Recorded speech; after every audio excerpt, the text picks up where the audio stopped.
देवियों और सज्जनों, जगदीश सोशल मीडिया नेटवर्क में आप सभी का दिल से स्वागत। प्रतिदिन के अनुसार प्रस्तुत करते हैं स्वामी वासुदेवानंद जी सरस्वती इनके अमृतमय वाणी द्वारा विष्णु सहस्त्र नाम प्रवचन। प्रथम नमन आपको। जय गुरुदेव। श्री विष्णु सहस्त्रनाम ज्ञान यज्ञ प्रवचन क्रमांक 435, श्लोक क्रमांक 58 और नाम क्रमांक 419। जय महाकाल। आज 23 जुलाई 2021 है और आज से अपना महामृत्युंजय महायज्ञ 202 दिन शेष है। जय महामृत्युंजय महायज्ञ। और आज बड़ा ही पावन दिन है, व्यास पूर्णिमा का दिन है, उसको गुरु पूर्णिमा भी कहते हैं। आज के ही दिन वेदव्यास महाराज का अवतार हुआ था। शंकरम शंकराचार्यम केशवम बादरायणम सूत्र भाष्य कृतौ वंदे भगवन्तौ पुनः पुनः। आज के ही दिन वेद महाराज जी का, वेद व्यास जी का अवतार हुआ था। वेद व्यास जो है वे तो साक्षात भगवान का ही अवतार है। संसार में ऐसा कोई शब्द नहीं है कि जो व्यास महाराज ने बताया न हो। व्यासोच्छिष्टम जगत सर्वम, जितना सारा काव्य है वह वेद व्यास जी महाराज से ही प्रसूत हुआ है।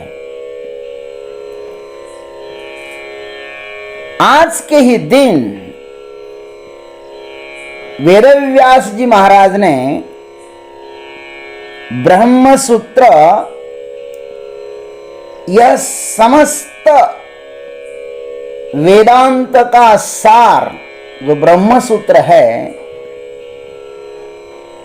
उसको लिखना प्रारंभ किया था।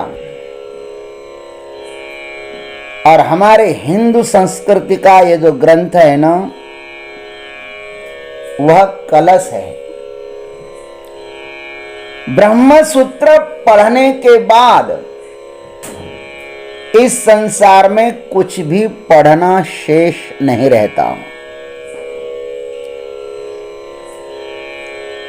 तो हमारे जीवन का क्या लक्ष्य होना चाहिए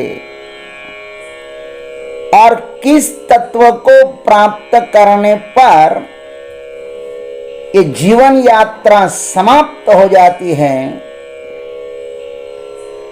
पुनरागमन की इतिश्री हो जाती है, यह वेद व्यास जी महाराज ने ही बताया है।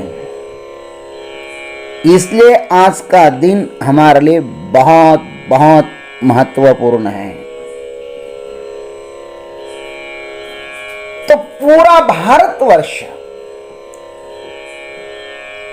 आज को गुरु पूर्णिमा कहते हैं। वेद व्यास जी महाराज सबके गुरु है और गुरु का कर्तव्य होता है अपने शिष्य को परमात्मा तक पहुंचाना। और वेद व्यास जी महाराज ऐसा ही करते हैं। इसलिए आज के इस शुभ पर्व पर मैं अपने सभी गुरुजनों को प्रणाम करता हूं। देखो, प्रत्यक्ष प्रमाण तो यही है कि हम जो आपको ये विष्णु सहस्त्र नाम सुना रहे हैं, श्रीमद् भगवत गीता सुना रहे हैं, मेरे गुरु की मेरे ऊपर कृपा ना होती तो आज मैं आपको ये सब कुछ बताने के काबिल न होता। गुरु ने कृपा की, इसलिए ये ज्ञान हम आपको बता रहे हैं, अन्यथा हम लोगों को कुछ भी ना आता। मैं अपने गुरुजनों को प्रणाम करता हूं। आज का दिन जो है वह कृतज्ञता का दिन है। कृतज्ञता, जिन्होंने जिन्होंने अपने ऊपर कृपा की है ना, उसके ऊपर कृतज्ञता व्यक्त करने का यह दिन है। इसलिए मैं अपने व्यावहारिक गुरुओं को प्रणाम करता हूं, अपने पारमार्थिक गुरुओं को प्रणाम करता हूं और उनसे आशीर्वाद लेता हूं कि हे गुरुदेव, आप हमें सतत मार्गदर्शन करते रहिएगा। हम आपके सदैव ऋणी हैं। ओम तत्सत। ओम त्र्यंबकं यजामहे सुगंधिं पुष्टिवर्धनम् उर्वारुकमिव बन्धनान् मृत्युर्मुक्षीयमामृतात् सदाशिवसमारम्भान् शङ्कराचार्यमध्यमाम् अस्मदाचार्यपर्यन्तां वन्दे गुरुपरम्पराम्। नमः चिन्मय देवाय तेजोमयाय धीमहि सुबोधानन्दरूपाय नमः पुरुषोत्तमाय च वसुदेवसुतं देवं कंसचानूरमर्दनं देवकी परमानन्दं कृष्णं वन्दे जगद्गुरुम्।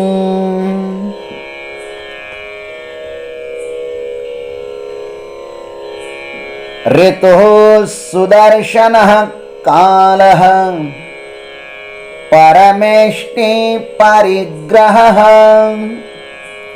उग्रः संवत्सर दक्ष विश्रामो विश्वदक्षिणः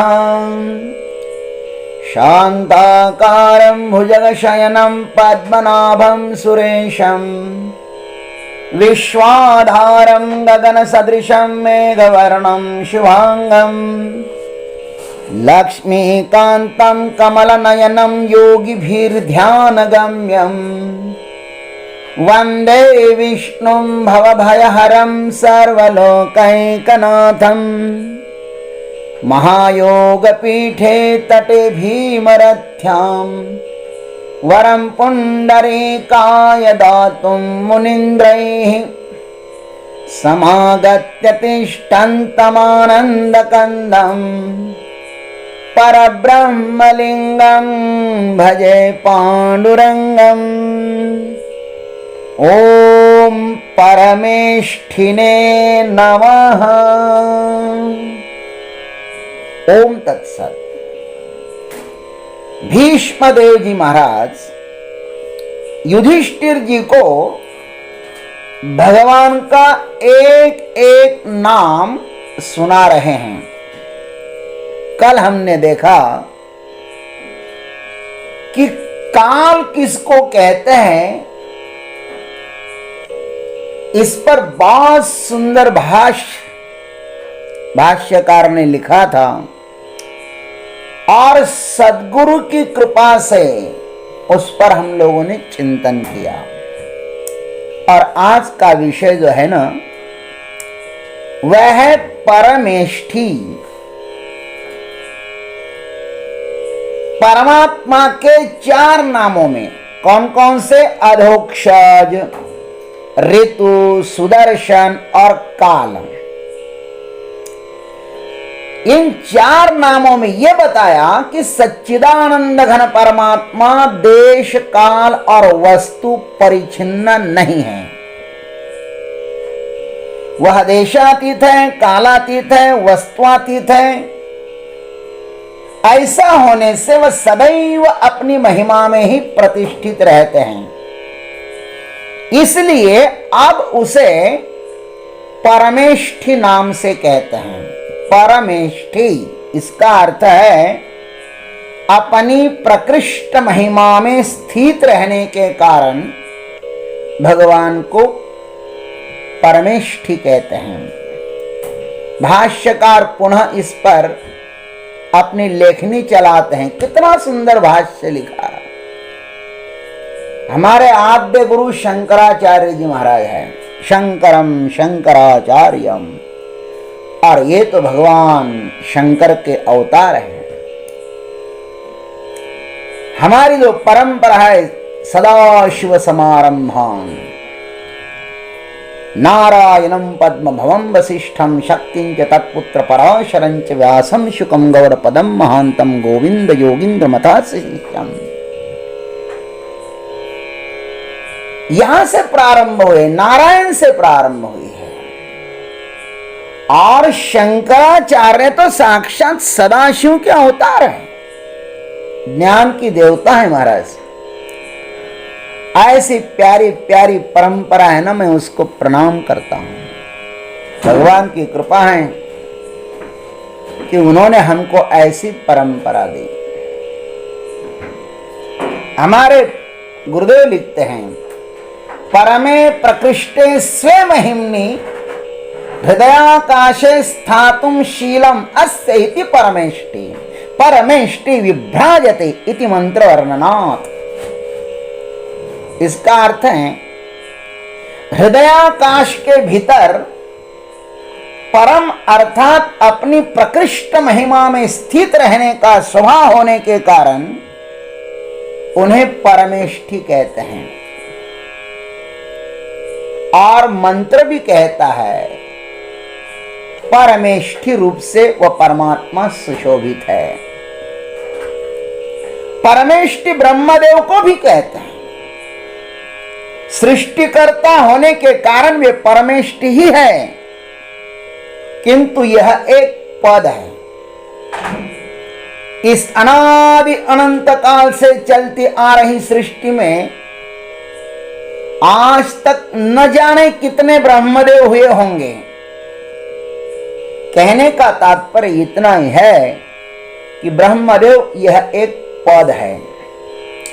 जैसे हमारे भारत सरकार में अनेक मंत्री पद होते हैं, राष्ट्रपति पद, प्रधानमंत्री पद, गृह मंत्रालय पद आदि आदि, वैसे ही जो इस विश्व की सरकार है उसमें भी अनेक पद होते हैं। ब्रह्मा, विष्णु और महेश ये तीन पद ही है, ऐसा समझिए। इसलिए श्रुति कहती है परमेष्ठपि निष्ठाना विनिष्ठावान परमेष्ठपि निष्ठावान हीयते हरिरप्यजः भावोप्यभावा मायाति जिर्यन्ते वैदिकीश्वराः।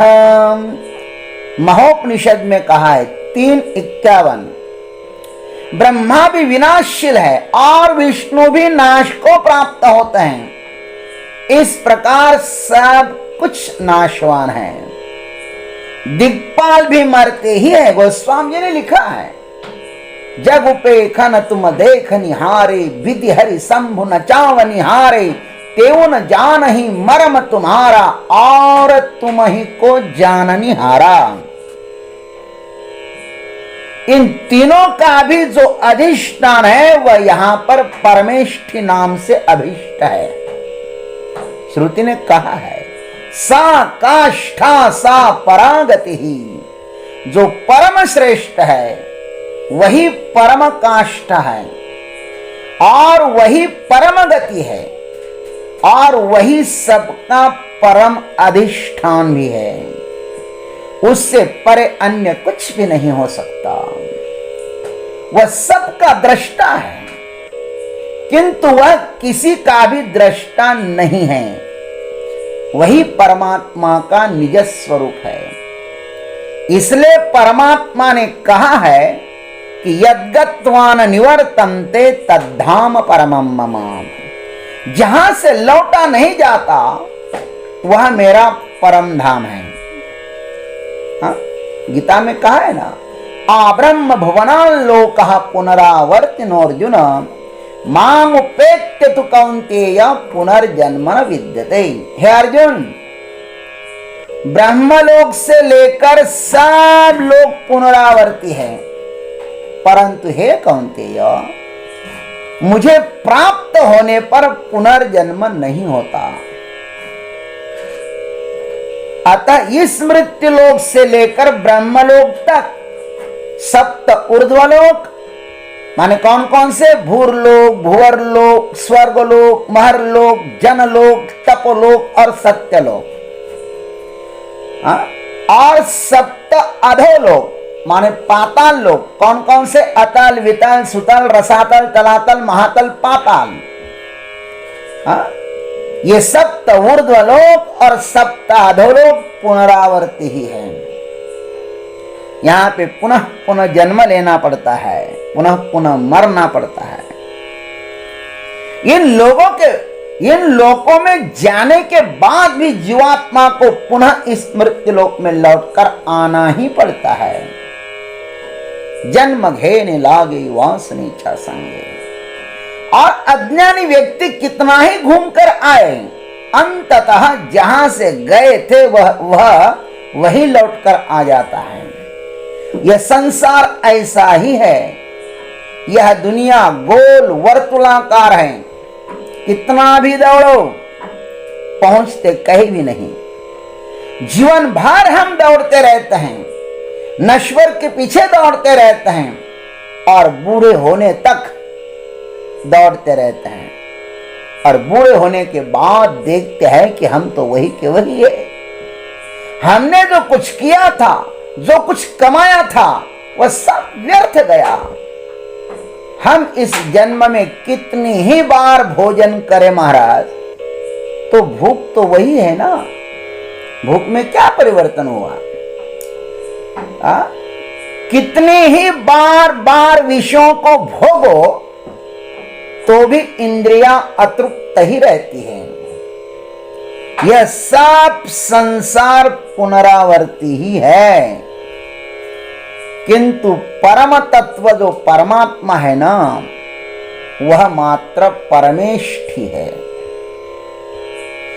जैसे बूंद जब सागर को मिलता है ना, तो पुनः लौट करके नहीं आता, अथवा घटाकाश महाकाश में मिल ही जाता है तो लौटने का कोई प्रश्न ही नहीं।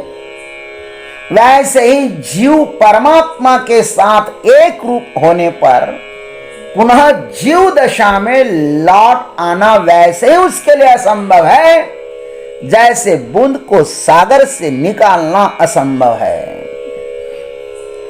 श्रुति कहती है, ब्रह्म विदाप्नोति परम, भस्म जाबालोपनिषद में आया है। ब्रह्म को जानने वाला परम पद को प्राप्त कर लेता है।